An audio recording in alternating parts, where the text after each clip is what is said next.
Erev Tov, good evening everyone. It's great to see so many familiar faces.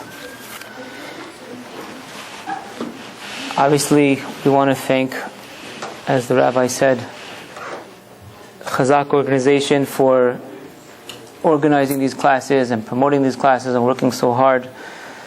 Roman, who puts his soul, his neshama into giving us the opportunity to reach out to everybody. Yaniv and Anshe Shalom for hosting us, and Rabbi Nisayov, allows us to come into his wonderful place and make it a tevat noach to be able to reach the kids. The topic I want to talk about is, I think, we've all heard many classes on this topic, but I feel that it's important to be able to take this concept of dating and marriage and the like and bring it from a different perspective. And I think that everyone will be able to see that we're coming from a little bit of a different angle in that respect. Meaning we're used to having classes that talk about how to date and how to find and steps to go through and all that kind of stuff. But what we're going to do today is we're going to have a class that actually is essentially a marriage class. It's essentially a marriage class. And you might ask, why are we giving a marriage class to a room full of singles? What's the significance of giving? First you start with a dating class, right? Then afterwards we'll worry about that. So I think that, just like, imagine you're flying a plane and the pilot all of a sudden tells you, listen, I really need a break, I need to take a rest, why don't you take over for me? You would never learn that profession on the job. Why? Because the ramifications are so great. So similarly, in terms of a marriage class, believe it or not, it's very important to have a class on marriage, not only a class on marriage, but also a class on how to raise children while you're still single, which we'll talk about the reasons for that now. We'll talk about the reasons for that tonight. In addition, we have to realize, what's the difference between our day and age and the times of, our grandparents and the like, our parents, grandparents, where they didn't need this type of preparation when they were still in the single stage. Why is it that today, it's so important, so vital for us, not only to have classes on dating, but also to give us the right mindset, the right headspace when it comes to marriage. And I think that this type of class will be able to open up the doors for some of us that might be having a difficult time when it comes to dating. Why is that so? Because when a Kadosh Baruch Hu, as we'll talk soon, when a Kadosh Baruch Hu sees that we're ready and prepared and making ourselves worthy of it, so to speak, then it's in that situation that Kadosh Baruch Hu would, B'ezrat Hashem, present to us, the doors that we want. Okay, so I think that again, it's going to come from a different twist. It's going to come from a different perception, and we'll wrap it up at the end to see why it's pertinent. Okay, so first let's talk about what is the difference between our generation and previous generations that we have to deal with this topic. You didn't find necessarily classes on marriage and dating and all that back in the day, so to speak, when our parents and grandparents and all that kind of stuff. What's the difference between today that we need this type of these classes? What's the difference between today that we need this type of, I would call it almost training, as opposed to the days of old? So I just want to read to you a little statistic that was done by Time magazine, in England. It says like this: the survey went nationwide. 40% of the people surveyed said they regularly lose their temper at work. 71% of internet users admit to having suffered net rage. You know what net rage is? What's net rage? That's when the internet gets you into a state of rage. Okay, you get upset at Internet Explorer or at Mozilla for, mishandling you. Alright? 50% of the people have reacted to computer problems by hitting their PC or hurling parts of it. Okay, taking their computer and throwing it to other places of the room. Alright? 62% say their colleagues regularly swear and curse at their computers out of frustration. Okay, they talk to their computer as if it's a person, and like going to answer back on the screen and saying, "Look, I'm really sorry. I apologize. I'm really bad at multitasking. How do you open this thing?" All right, got it. 44% experience some sort of emotional reaction to their computer problems. All right, get that. An emotional reaction to their computer problems. You know, when their computer freezes, they had to like speak to a psychologist or really like get coaching and go through it. Okay? Technology is above domestic relationships as a cause of stress. Technology causes people more reason for stress than domestic relationships. Okay? So we have to like appreciate the concept of who we are and what's occupying our mental space. I want to, by a show of hands, if you guys don't mind for a moment, by a show of hands, how many of you press the elevator more than once? And how many of you are embarrassed to raise your hands? How many of you are not listening? You should have raised your hand for something. Again, how many people press the elevator more than once? The button. Aha, very interesting how we hear a second time. Okay, let's try one more time. How many people, so all of you that didn't raise your hand, you're one pressers, right? You lie. Sefer Torah. How many people, you want to get a Sfaradi to do something? Sefer Torah. Mezuzah. Baruch atah Adonai Eloheinu melech haolam she'akol ne'vo. Again, how many people press the elevator button more than once? Okay, thank you. Thank you very much, all you shy people. Meaning, we think like the elevator didn't hear the first time, so we press again. If the elevator could talk, we'd be like, I'm coming, just a minute. I'm stuck on the top floor. Technology has obviously advanced us a lot, okay? But technology has also created a situation of frustration. Okay, it just happened to me recently. Isaac will testify to this. We were lifting a box into a car, and I made the terrible mistake of trying to open the back door of it, the bagage, right, the trunk.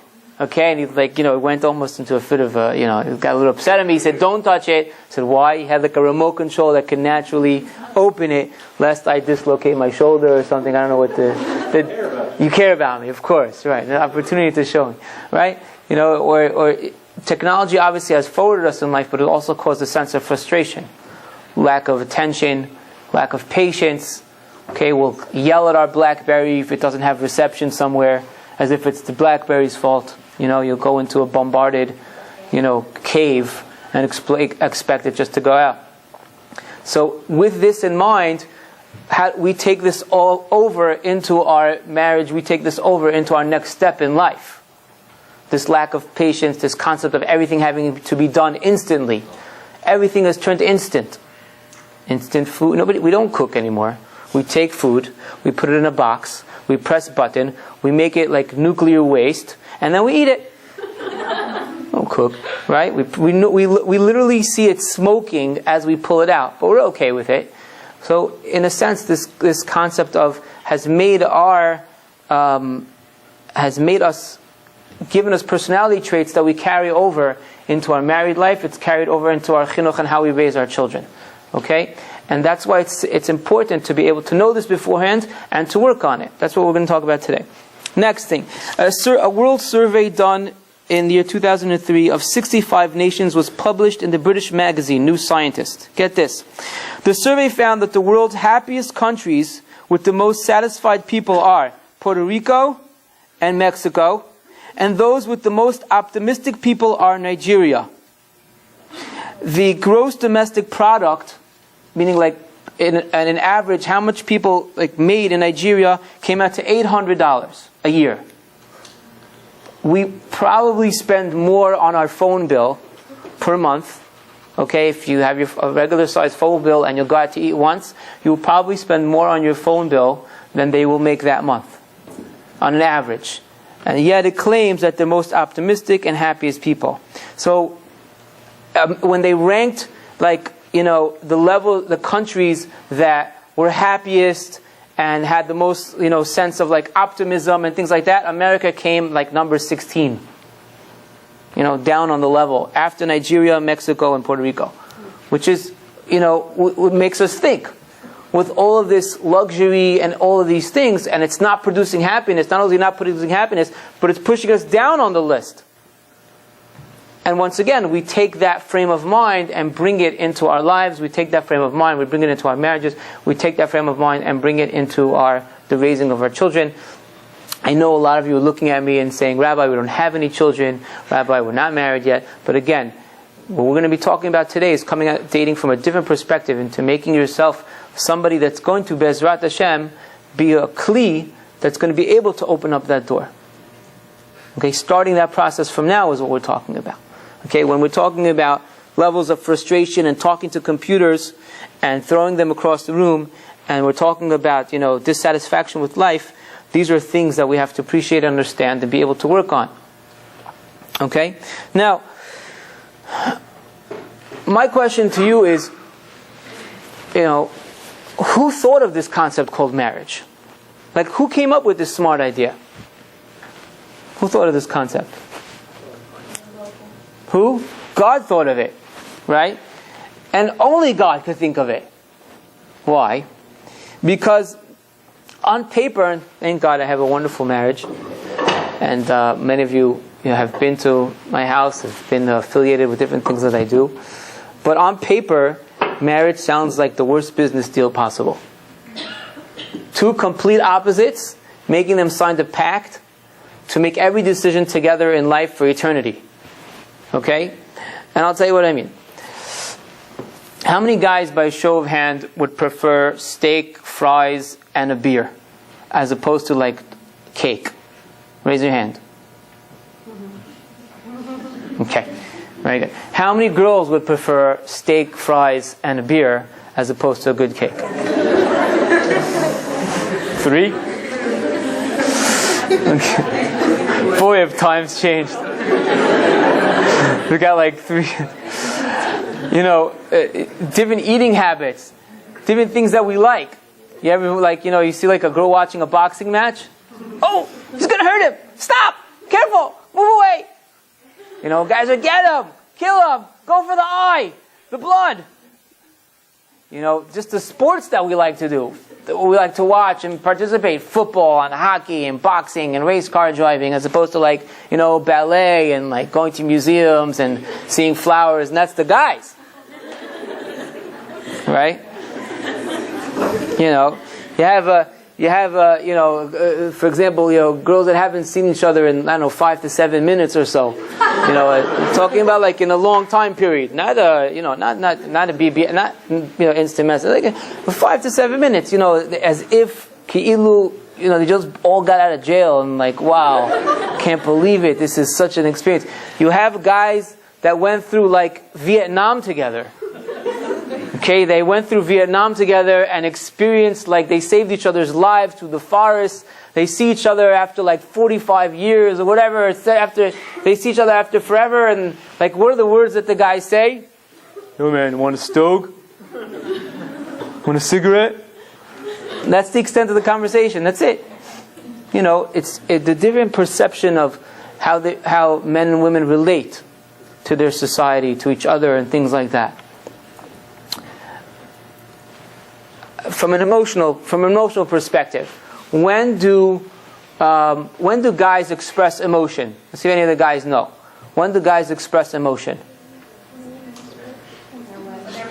When what? Never? When will you tell your guy friend something that's bothering you? If what? If you want one thing, what? A solution. One solution. You tell your guy friend, listen, I have something bothering me, because you're expecting your friend to say, you've been through it, I've been through it, this is what I did to get out of it. Right? For a woman, expressing emotion or something that's going on inside has nothing to do with the solution. It's a need to express, right? That's ingrained. Right? Men put on their little Mr. Fix-It hat, Mr. Plumber hat, And every time, the spouse will say something, the husband will come up and say, okay, well, why don't we try this? And why don't we try that? And why don't we try this? And then the spouse will say, well, you're not listening to me. And then you try and come up with more ideas and more solutions. It's two different ways of talking. One's talking as the talking itself is the solution, and one, the need to talk is in order to find a solution. So it's two different languages. So we have to appreciate this fact that the interests are different. The emotions are different. Okay? I'll give you another example. For men, cleanliness is for one reason, for functionality, is to function. I know none of you will admit to that, but in all reality, when you're home and there's a tissue box on the step, when will you, there's a tissue box, on the third or fourth step, when will you pick it up and take it upstairs? All guys should know this. When? You might trip over it. Oh, thank you. When you might trip over it. When you can't extend your feet high enough to get over the fifth step, and you're holding on, because let's say you got something in your hand, something like that, then you'll be like, okay, I'll pick it up and I'll take it up. But other than that, a guy will literally step over the tissue box every single time, not thinking of taking it up. Why? What do you mean? I can get up the steps without taking it up. What's the purpose of taking it? It's function. Guys, we clean our room when what? When you can't find something. If I can still find something, what do you mean clean my room? I can find what am I'm missing something? It's a matter of functionality.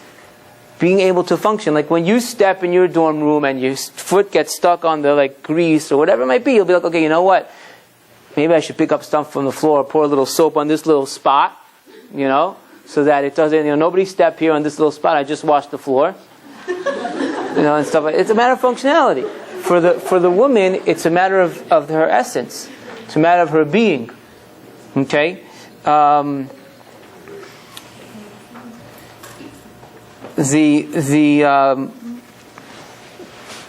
was a study done that said in the woman's brain, there's a part of the brain that connects the right and left side of the brain.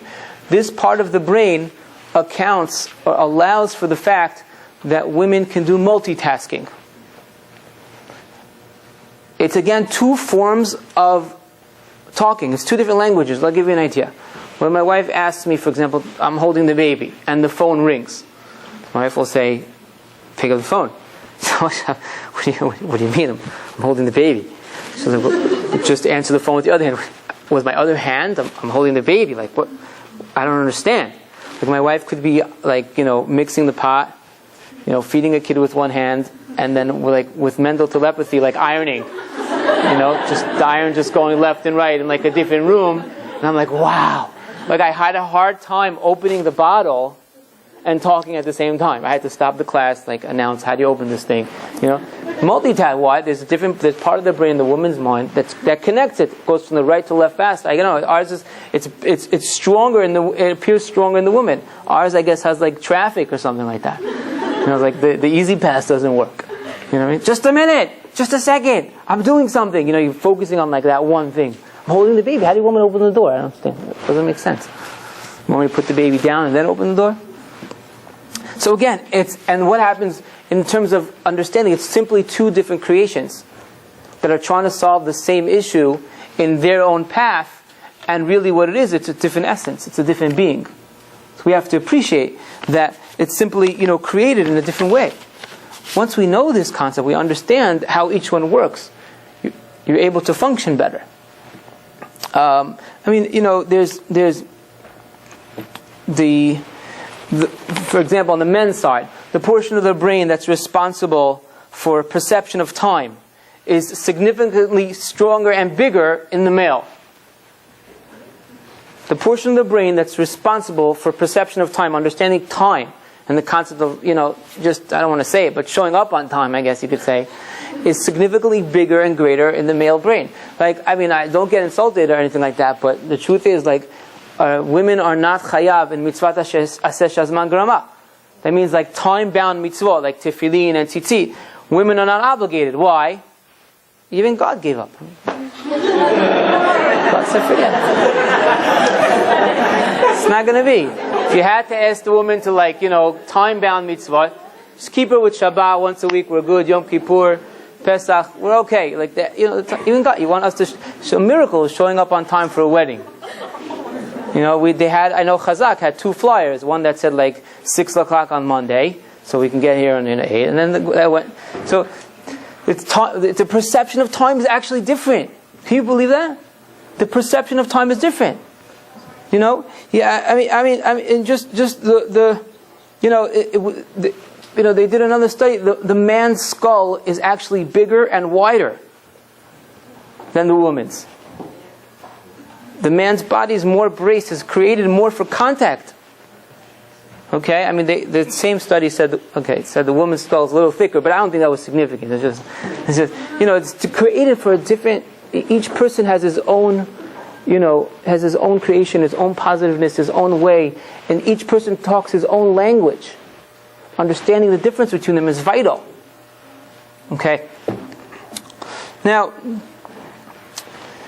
the question is, like we said, so with all these differences of language, of time, of interest, of physical makeup, of biological makeup, like on paper, you know, if you want to have a comedy show, you're sitting in the heaven, you're saying, I have a great idea. Let's just take these 2 opposites and have them, you know, sign a pact together forever. Let's see what happens. On paper, it doesn't make sense. With that in mind, why did HaKadosh Baruch Hu create this concept called marriage? Why did HaKadosh Baruch Hu create this concept called marriage? If we're so different, and our interests and capabilities and speaking patterns and physical makeup is so opposite, so why is it that HaKadosh Baruch Hu created the concept called marriage? Now, in order to answer this question, the truth is we have to take a little bit of a step back. Okay, we have to build ourselves in the fundamentals of Judaism first, in order to adequately answer this question.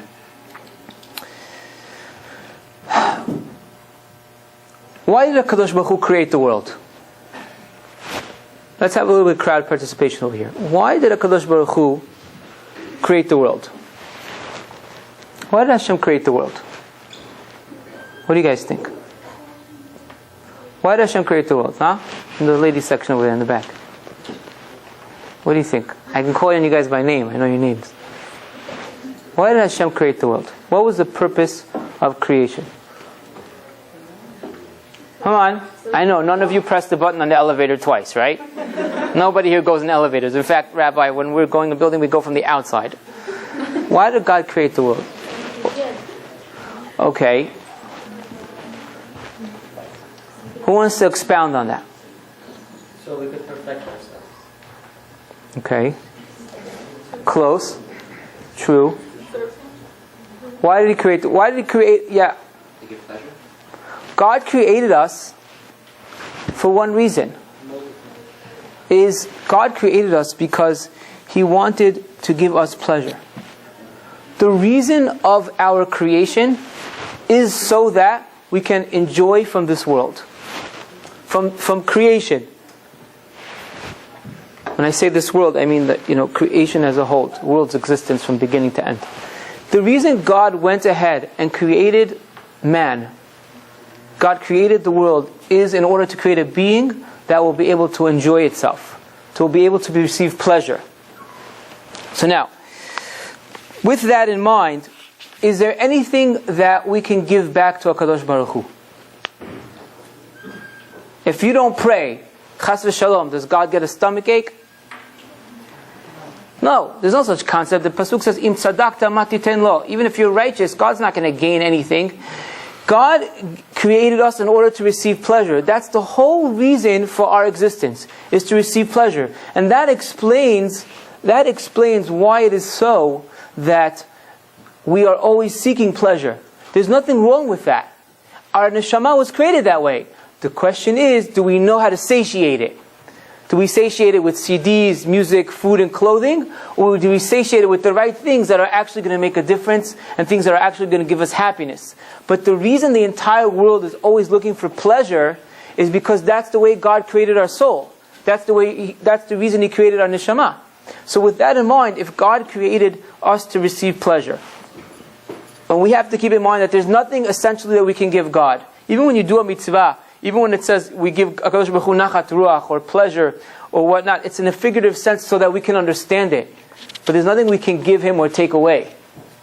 So God has created us in order to enjoy from this world, and in addition, He's giving us, and there's nothing that we can give back. So it's a total, perfect mode, fashion of giving. It's giving selflessly, so to speak. Now, my question is like this. What's the tool that allows us to enjoy from the pleasure that God gives us? Again, the reason God created us is in order to receive pleasure. Now, there's nothing that we can give back to HaKadosh Baruch Hu. It's selfless give. It's giving without taking. What's the tool that allows us to enjoy from this pleasure? Now, I know you're all going to say Torah, but even the Torah is to serve a goal. What's the tool that we need to form into in order to receive this pleasure? Who knows?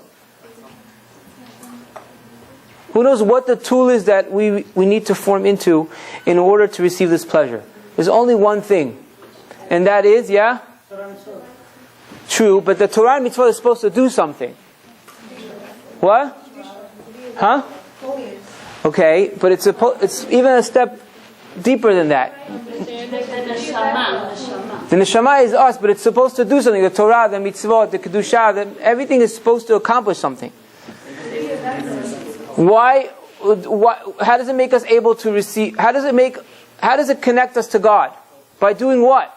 This is a fundamental of Jewish thought. Pray.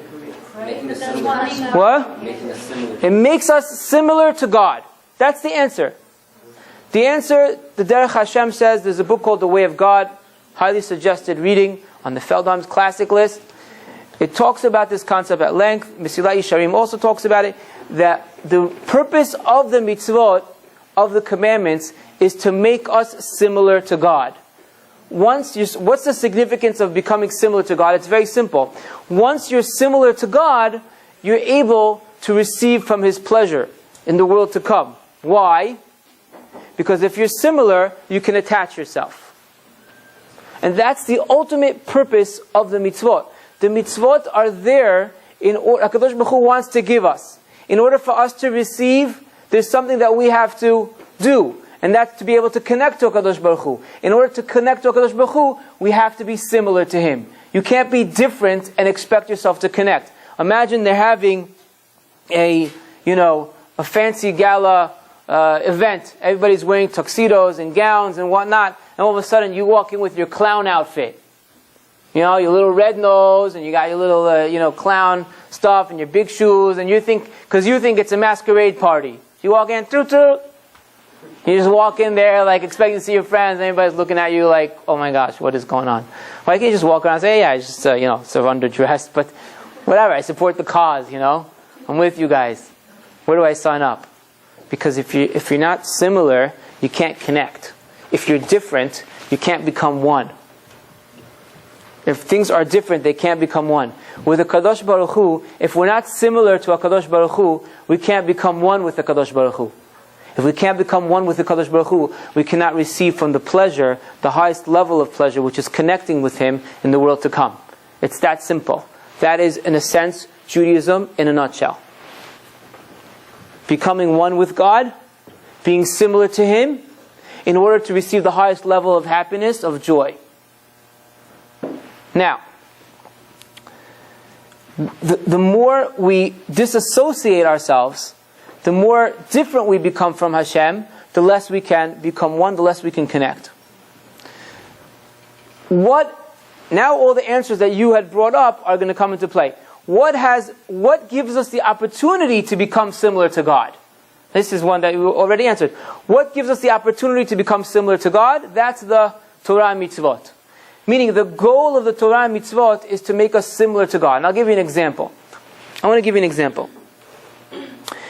Hillel, there's a famous story in the Gemara on Shabbat. The Gemara on Shabbat talks about Hillel, that there was a convert that came to him and wanted to embrace Judaism. First he went to Bet Shammai. It's a famous story. He goes to Bet Shammai, and Bet Shammai pushes him down the step. Why? He says, teach me the entire Judaism, teach me the entire Torah on one foot.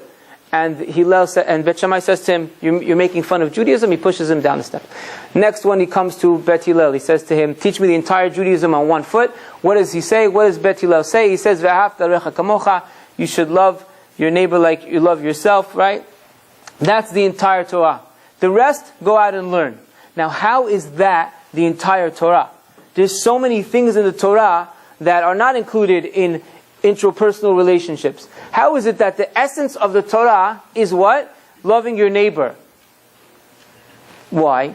Because like what we're saying now, we'll give an example, is that the point of Judaism is to make us similar to God. How do we become similar to God? By giving and not taking. Once you give without taking, you become like a Kadosh Baruch Hu. It's really not 100% because there's nothing we can give a Kadosh Baruch Hu. And every time we give, we get some level of pleasure, but you become similar to God, and then that's the goal of the Torah.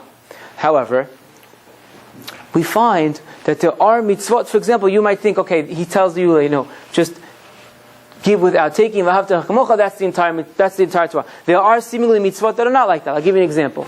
Kosher, keeping kosher. How is that v'ahavta recha kamocha? What does that have to do with giving without taking? What does kosher have to do with giving without taking? You're telling, Hillel says the entire Torah is what? V'ahavta recha kamocha. There's many things that seemingly don't fit in with that. So the answer is the following point. If you take, and we'll take one example of something that seems very far out and seems to have no connection to this concept of giving without taking, of giving, and we'll see that we'll use this as a springboard. Obviously we can't go through everything. We use one example of something that can be brought out, that even though it looks like it has no connection to the concept, we'll see it's tremendously connected. Okay. And it's keeping kosher.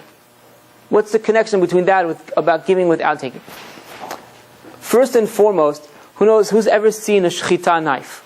Ever seen a shechita knife? You see what it looks like? See how they measure if it's kosher or not? They take their fingernail, and it's razor sharp, and they put it on the knife to back and forth. They feel any little nick, they feel any little, whatever it is, the whole cow is not kosher. So what is the purpose of that? It's so that the process goes so fast, the animal won't feel anything. Now, in addition, I'm sure you've heard of something called the circle of Willis. What does the circle of Willis do? Only kosher animals have this. It's a certain place where the way it works is, it's a vein that connects between the throat. It goes from the throat to the brain. Only kosher animals have it. When you slaughter from this place, what happens is, from that moment on, the animal does not feel any pain. It's like a paper cut. I'm not going to say it's an exciting experience getting slaughtered, I wouldn't know. But the reality of the situation is that in terms of causing pain, the moment that place is cut, there's a separation between the brain, the nervous system, and the rest of the body. And the animal does not feel anything. You have this razor-sharp knife that's meant to go straight for the place that's going to neutralize the animal from feeling pain. In addition, not only that, that's the process of mercy. What requirements make an animal kosher? 2 requirements. What does it have to have? Choose its cud and split hooves. Choose its cud and split hooves. What's the significance of chewing its cud and split hooves? Ever see National Geographic, a lion, just jumping on its prey and just devouring the animal while it's still alive? You look at that lion, you say, that lion's an animal. It's terrible. But when something chews its cud, what is the significance of that? It's the attribute of patience. It's telling you, don't swallow up the food. It chews it once, it goes into a portion of its stomach, it comes back up, it chews it again, goes into it again, back and forth. It's the attribute of patience.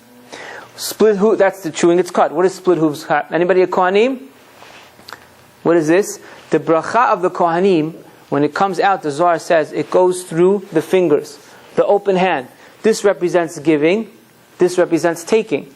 When you tell you an animal has to be able to chew its cud, the attribute of patience, when it tells you the animal has to have a split hooves, it has to have the attribute of giving. It cannot prey on other animals. Why?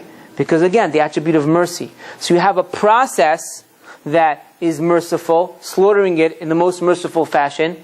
You have an animal that in itself spiritually represents the attribute of mercy, if it's through chewing its cud, or it's through the split hooves. In addition, separation between the milk and meat. Every influence in the heavens has a color. There's something called din, judgment, and there's something called chesed, charity, giving. What's the attribute, what's the color that represents chesed? Who can take a guess? White. Very good. What's the color that represents din? Red. Is red. Okay? There's different moons and planets have also different influences. The planet that represents judgment is called Marseille, Mars, which we know is red. Right? Just as a side note, they say like red cars have higher insurance. I don't know if that means anything. But the reality is the color red represents judgment. The color white represents chesed. When we're talking about separating between meat and milk, what is that doing? In a sense, when we separate between meat and milk, we tell HaKadosh Baruch Hu, separate between the judgment and the mercy. Let my mercy be pure.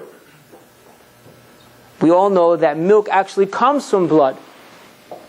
It actually comes from there. So what's the significance of it? The significance of it, the whole kosher process, the animal, the way it's slaughtered, the separation between meat and milk is essentially this concept of what? Of chesed, of giving. The animals that are able to give, and not take, are the ones that the Jewish people are allowed to eat. So when Hillel said, Ve'havta l'recha kamocha, is a nutshell, is the nucleus of the Torah, he was accurate 100%. Why? Not only in the interpersonal relationships, but even in the mitzvot that we do, even in the food that we eat, the representation of giving is there. Why? Because the focus, the goal of Judaism is to make us similar to God. And since God is a giving being, hence everything that we do on some level has to have that acquisition, has to have that portion as well. And we see it places itself even in something that seemingly is so not connected, like the food that we eat, the way that we slaughter it, the types, the animals, and the like. Okay, we could take every mitzvah and somehow work with and explain it and go deeper into it to see that this is the representation that applies in every single mitzvah. Now, obviously we can understand that the marriage process it embodies this entire concept. A Friedlander was the Mashgiach of Panovich Yeshiva. He said the following point, that the same attributes you need to serve God are the same attributes you need in a marriage. The same tools a person needs to have a happy marriage are the same tools that a person needs in order to serve HaKadosh Baruch Hu. So essentially, the marriage itself is a springboard towards the service of HaKadosh Baruch Hu. It's essentially, in one way, it's a training ground that helps a person become perfected. When we spoke about, why is it that HaKadosh Baruch Hu takes two complete opposites and tells them to sign a pact together, the reason is because it's supposed to train us to be understanding and giving beings. With things that the other side is not at fault, it's natural to them. By the way they're created, by the way they speak, by the way they think, by their interests and the like. So essentially, what is marriage? Marriage is a training ground for Avodat Hashem. And if you take it with raising children, it goes even stronger. Now, the husband and wife also embody the full service of HaKadosh Baruch Hu. We all know that what's complete service of Hashem? Love and fear. To love Hashem and to fear Hashem. The husband and wife embody both concepts. The husband represents the fear, the wife represents the love. Right? The husband represents the stern side of the Avodat Hashem, and the wife represents the love. You ever see how the husband and wife both want to feed the kids? The mother's sitting there singing songs and clapping, pots together and trying to get every spoon in, and saying the kids are not eating. So what does the husband do? Eat now, fast. The kid's like, and the husband, what does the husband say? I don't know what the problem is. It's fine to me. But imagine if you have two parents that are both acting in love, right? Or two parents that are both acting in fear. Both parents are acting in fear. It becomes a militant, some type of training ground for the army. Both parents are just, everything. Now, sit down. Let's stand up. If both parents are like, oh, it's going to be, there's both love side of it, and again, the child itself becomes a spoiled brat. So you need the combination of the Avodat Hashem, of Ahava and Yirah, the husband and the wife. So not only is marriage allows the person to give without taking, the training ground of Kadosh Baruch Hu, but it's also the completion of of service of Hashem. Okay? Now, so, all this is fine and dandy, but why are we giving this type of class for, a singles? It's a marriage class. Why are we giving a marriage class to singles? So the answer is the following point. If a lot of times people say there's a dating crisis, I don't think there's a dating crisis. I'll be honest with you. I think there's plenty of great Jewish boys and Jewish girls that want to get married. There's a person's crisis. There's a characteristic crisis.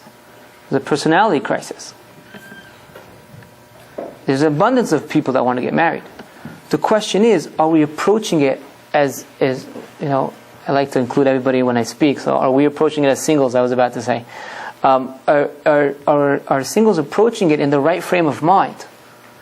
Are we looking at the dating process or the marriage in order to reach our fullest potential and have who to give to and to be similar to Kadosh Baruch Hu?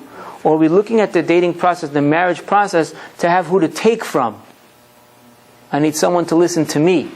I need someone to hear me out. I need someone that's going to be there when I have a long... I'm not saying that those things are not part of the marriage. Of course they are. But again, we have to accomplish what HaKadosh Baruch Hu wants, giving us the opportunity to become giving beings. If we prepare ourselves more for what the focus is, it should be an easier dating process. Why? Because then the tool is going to be ready to mikabel the shefa. I want to there's a book by Gila Mandelson. It's called Head to Heart, I think. She brings in some questions there. I want to just point out some of the questions that a single should ask themselves while they're dating. Okay? And we'll see how it's meant to formulate, am I focusing, am I looking at it the right way, or am I not? Okay? First point she brings out is, do I find myself not getting along with people too often? Am I constantly in a state of strife? Are arguments happening too constant? How much am I willing to go out of my comfort zone for others? If a person's constantly, defending their comfort zone, we have to understand, is that what's going to be productive for them in a marriage with children and things like that? A good way to measure this is, what's your relationship with your parents like? Meaning like this. This is not to say that you have to do everything that your parents say. Right? If your parents tell you to marry somebody and you don't want to marry them, you're not obligated to listen to them. If your parents tell you to do something specific that's against, halakha, Torah, and you're not allowed to, Kadosh Baruch Hu, you have to listen to them first. But there's a way of handling it. That you're not allowed to go against your parents in the way you speak, even if they're wrong, to say the words "you are wrong, this is better." Doesn't mean you have to agree with them on everything, but there's a way of saying it. You're not allowed, to yell at them. This is a good training ground for just the preparation for marriage. Okay? With siblings. Again, do you have to agree with siblings all the time? No. Your younger brothers and sisters were created to annoy us. That's their purpose. The other guys, God would have created them older. However, how do you treat them?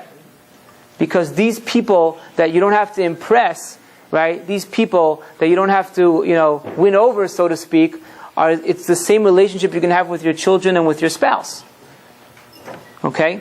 So, are you flexible? Can you reserve things, conflicts through discussion? Or do you have to resort to other means? These are just mild ways that a person can get a red flag or things that they can work on, even while single, in order to make them more prepared and to make them into a tool that's going to be more open to be able to be ra'ui and appropriate for marriage. Okay, so again, when we talk about why is it that we're having a challenging time, maybe one of the answers we should look towards is because of the fact that we're not handling it in the right focus. We're looking to take and not to give. Now, does this mean that a person has or should or is allowed to marry somebody that's going to bring out the worst of them, you might say, look, Rabbi, I'm going to marry this totally argumentative, anti-person, because then I'm really going to get a chance to give. No, that's not what the Torah is saying. That's not what the Torah is saying. I have to be compatible. But again, without taking that step too far. Okay? When we focus on the purpose of why Kadosh Baruch Hu created it, and what the tool is for, to perfect us, to be able to give unconditionally, we compare ourselves right now as a single. Where am I handling that? In my workplace, in my office, with my family, with siblings, with my friends. If the answers to these things are no, I'm not handling myself correct. If the strife and arguments and things like that are happening too often, then that's something we have to understand, has to be worked on. And we'll make ourselves into a vessel. Okay? I mean, this problem is a little bit more prevalent by the boys, but a lot of times you find boys have a commitment issue. They're not ready to commit. Everybody's talking about wanting to get married, but they're not ready to settle down and lock down and commit. It scares them. It's terrifying. What do you mean? I don't understand. Monday Night Football with the guys. Rabbi, I don't understand. Like, what? So are we ready to commit? Are you ready to settle down? And, a lot of times we find it even in terms of the girls. I'm all for, and the Torah is all for, a woman having a job, prestigious career, whatever it might be. My wife, as many of you know, has a very prestigious, a very wonderful career. But you have to think, at what price, and how much, and where's my mind space? And for how long? Am I allowing myself to date at the same time when I'm able to work on my career? Again, the Torah, many people sitting learning in Kollel and the like are being supported by their wives that are working. So obviously the Torah is okay with it. The Chazon Ish's wife worked, needless to say. There's nothing wrong with that. It's a great thing. Our generation, it's very normal, very accepted, and it's very suggested. But again, how is it taken? What's my focus? Am I ever able to multitask at the same time? If not, let's reevaluate. Let's make it work so that I can. Okay? The lifestyle of, the rich and famous. For the guys. Are we being realistic with what we're looking for? Is it human? In all seriousness. Is it human what we're looking for? Just the point is, we're talking about a dating crisis. It's really a dating focus, maybe we could call it. I think, when we are aware of these points and we work on them and we guide ourselves and take ourselves in this path as communities, as Sephardic communities, I'm certain that the doors would open. Why? Because then we're making ourselves into, a kli, a utensil that's ra'ui for God to place the bracha, the vessel, the blessing. Okay? I want to mention a story that's brought down in Navi. It talks about Eliyahu Navi and the wife of Obadiah. Now, there was a king at that time that didn't like prophets so much. In fact, he had a hobby of trying to kill them. And Obadiah Navi decided that he's going to save them. He's going to take it upon himself to save, prophecy, to save the people. What did he do? He divided the camps into two. He saved 100 prophets in each camp, in each cave, and he supported them. How did he support them? He borrowed money from the king himself. He was close to the king. He borrowed money from the king with interest and used that to support the prophets. Interesting how the world runs. Fine. Obadiah passed away, and his wife was stuck with the bill. She comes to Eliyahu Navi and she says, look, I don't have how to pay this. How should I deal with it? My husband did and left me with this bill, but I don't know what to do with it.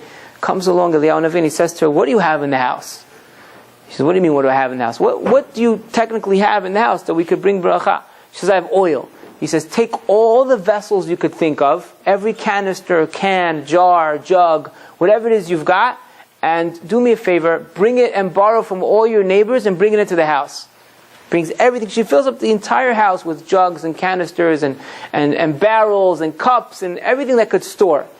Comes Eliyahu Navi, he takes the oil and he starts pouring. And slowly but surely it comes out, and he fills barrel after barrel after barrel after barrel. And then she went afterwards to the smaller barrels. Then she went to the jugs, and then she went to the cups and whatever could hand. Afterwards, when the last one was approaching, he says, okay, what's left? And she said, we're finished. He says, you don't have anything else? He says, yeah. He lifts the oil and the miracle stopped. And that's how she sold the oil and she paid off her debt. She was able to support herself. The question is like this: why did Eliyahu Navi need a little bit of oil to start with? It was a miracle anyway. Why don't you just clap your hands and, it'll all appear? That's the question Chachamim asked. Why did Eliyahu Navi need a little bit of oil to start with? The answer is very simple. In order for Kadosh Baruch Hu to be Mashrede Baracha, in order for God to bring the blessing down, there has to be a starting point on this world. When the utensil is started, when it's created, then the bracha can come in. Our job is what? Is to make ourselves into vessels that the bracha can rest upon.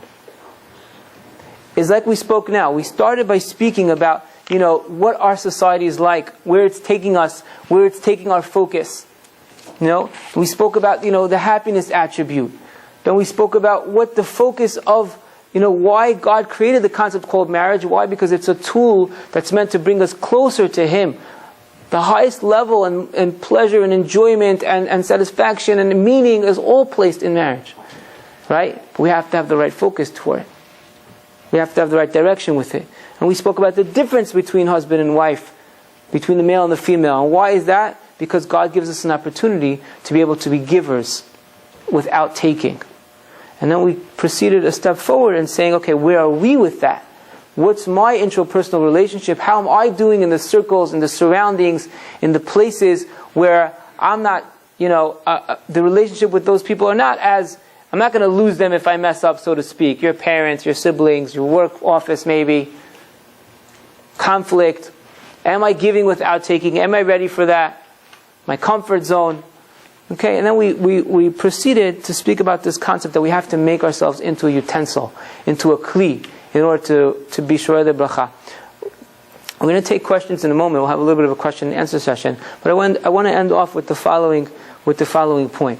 The menorah, the candelabra in the Bet HaMikdash was a very difficult thing to make. It was very challenging. Why was it very difficult to make? It was made entirely of one piece of gold. It was a huge block. You've ever been to the old city and you see that huge menorah going down the steps? Right? It cost like $1 million to make, literally. The menorah itself, in the times of Moshe Rabbeinu, as it is supposed to be, was made of one huge block of gold. You weren't allowed to connect pieces. It had to be carved. And the Kadosh Baruch Hu commanded Moshe Rabbeinu to make the first menorah. So Moshe Rabbeinu is struggling and he's fighting to create the menorah. And it's not working out. It's just not standing up. It's not coming out. He tries once. He tries twice. He tries 3 times. Finally, he turns to Kadosh Baruch Hu and says, I can't do it. It's not going to happen. So what does Hashem say? Hashem says, take the gold, throw it into the fire. And that's what Moshe Rabbeinu did. He took the gold and he threw it into the fire. And lo, behold, appeared a menorah. So the Sfat Emet asks, he says, I don't understand. If God was going to do the miracle anyway, why do you make Moshe Rabbeinu struggle and go through everything in order for it to happen? God was going to perform the miracle anyway. What do you need to make him work hard? If you know that your kid can't lift, this huge box, you're not going to ask him to try. What's the purpose of directing Moshe Rabbeinu like that? So Sfat Emet says very simple. He says, yes, it's true that it was a miracle. However, even in a miracle, even if in something like that, God needs to see our effort. Our effort. You have to put in your effort of perfecting yourself. And with that comes the beracha. So again, this was like a class, a little bit of a different twist, but the essence of it was to show us what the tools are, B'ezrat Hashem, going to be waiting for us, opportunities are going to be waiting for us, B'ezrat Hashem, when we get married, and how to start on that process now to make myself ra'ui in order to be able to open the doors. I want to take a few minutes, we'll take a few questions from the crowd. If you guys have some points. I'm sure there's some things that we might have said that might, some points of interest or conflict or something you might not have said that you think would be productive to clear up. So I want to be able to open up that forum if you guys have any specific points. I know that there could be some things that would, hearing this the first time, it might be something that, or for all those people who don't press the elevator I'm talking about. Yeah. I'm going to give you an example. When people going out Yeah. together, Just want you to raise your hands, but yeah, go on. people going out the first date actually. Can the person say actually the first date, after the date, said, no, I'm different. I know myself, it's not going to work out. So the question was, after a first date, can you say, I'm different, I know myself, I know it's not going to work out? So I want to just give a little bit of an intro to this question and answer session. In all classes like this, guys, and for the rest of your lives, when you hear a general class, you have to be connected to a rabbi or rebbetzin that's going to translate it for you. It means might not necessarily know the person who's asking the question, what predicament they're in and whatnot. I can only do my best to answer in a general way. For each person, it might be different. In every situation. Is that clear? It's very important. When you hear these types of classes, you have to be able to have a rabbi or rebbetzin that you could say, this is the point that I heard, I think different. So like I said, it's a general answer and doesn't, each person has to be on the first date. Look, I'll be honest with you. There is a major, I've been teaching for 10, 11 years already, and I've seen a lot of these things occur time and time again. In terms of the first dating process, we have to realize, what's the purpose of the first date? The purpose of the first date is for one reason, in order to get you to a second date. That's it.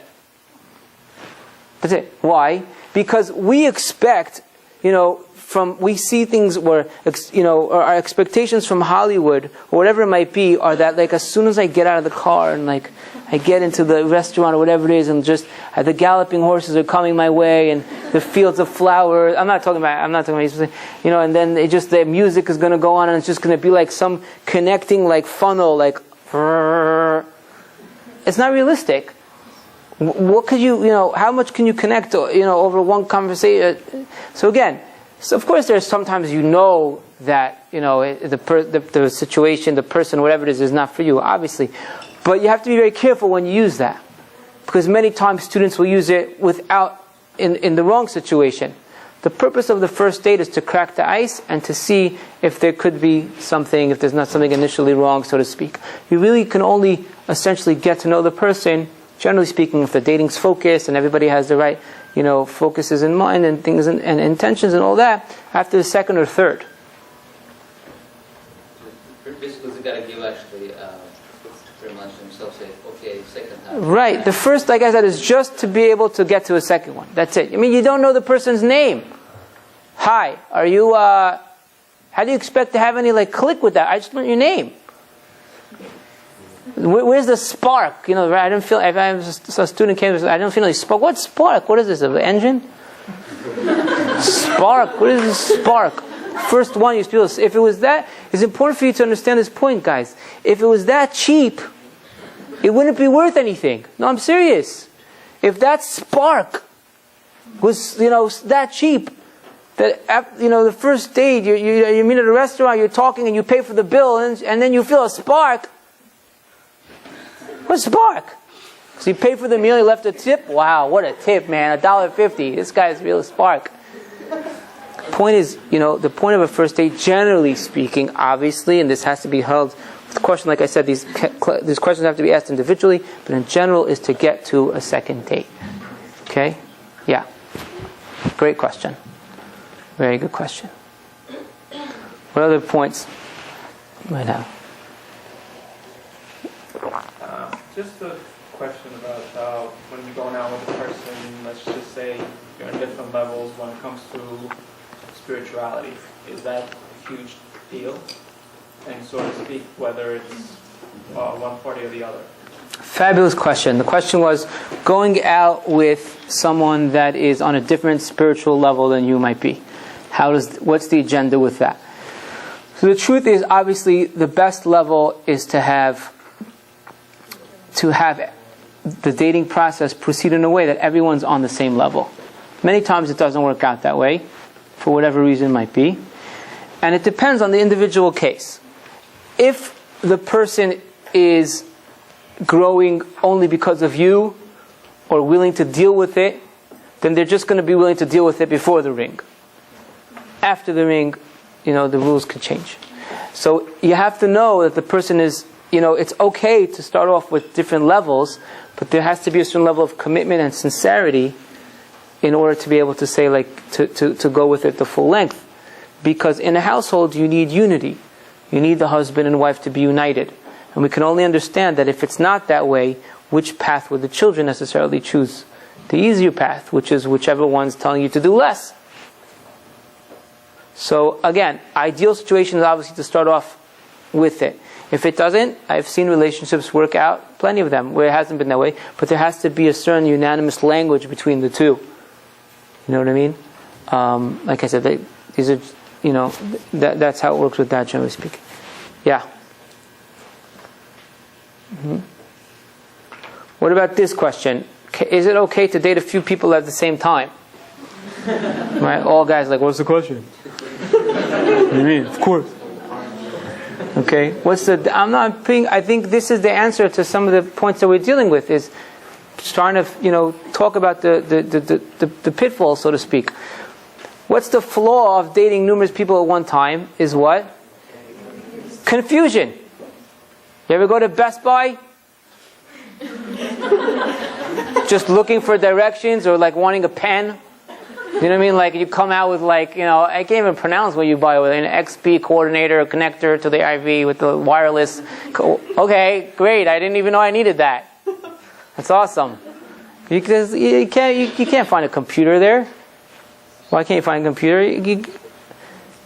It's not healthy. Why is it not healthy? You're not giving, first and foremost, when a person's dating someone and they go ahead and to date someone else, you're not giving that person a fair chance. That's putting that aside. Okay? Next. You're not giving yourself a fair chance. You're not giving yourself a fair chance. Why? You come out confused.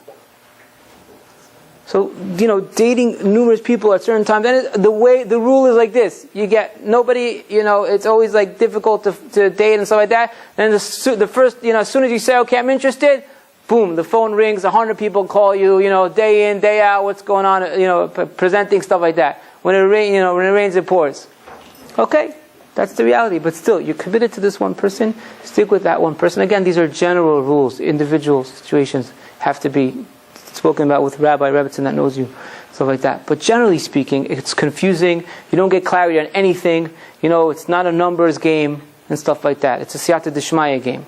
It's a game where we want a Kadosh Baruch Hu to give us the right one. And a lot of times, this is another question I get constantly. If I don't drop my level of religiosity, I won't find the right one. Common question, right? I know nobody wants to ask the question. If I don't drop my level of religiosity, I'm not going to find the person. People are not going to necessarily, look at me. Well, thank God we only want to find one. Meaning, the goal is not to have the whole world, date the world. Isn't that important to minimize, what could work and what can't? Meaning, if I drop my level of adherence, right, in order to make myself more presentable, or whatever it might be, basically what I'm saying is I'm opening myself up to possibilities of more people that won't work. Okay, that's a smart game plan. I like that one. I don't know why I didn't think of that one. I'm opening myself up to more people that can't work. The goal is what? Is to say, no, this is who I am, right? And the ones that I want, the one that I want, should be the one that should step forward. Generally speaking, I haven't seen it work out when you drop your level or conform on things that are vital to you. Okay, it's not a class about religious, not religious, but things that are vital to you, whatever it might be, it's basically like a person saying, listen, if I say I'm willing to live anywhere in the world, because I heard Puerto Rico, Mexico, and Nigeria have a high level of happiness, I'll have many more people, interested. It's true. But you're going to say no to all those millions of people because, you only want to live on, Main Street between, Does it understand that point? A very vital point. It's not the masses. Thank God we only need that one. Okay? Okay. All right, guys. We're going to wrap it. Yeah? Last. Can you just expand further on the concept of being united in marriage? We're not one, we're two different people, so how do you be one? Okay, so the concept of being united in marriage is the following point. You have to understand why it's important that the husband and wife are united. The whole strength of the kids, the backbone of the children, is all dependent on the unity of the father and mother. Why? If the kid feels like the parents are united, so the kid feels like no matter what happens, it's going to be okay, because Abba and Ima, mom and dad are united. It's going to work out. They're there. That's one aspect of it. Also in terms of training, chinuch of the kid, educating a kid. The kid, when the parents are united, the kid is going to have more strength to do the right thing when he doesn't want to, because there's a united block of mother and father. How do they do that? They do that by appreciating, understanding that they have to talk out their same values. A husband and wife, can't talk.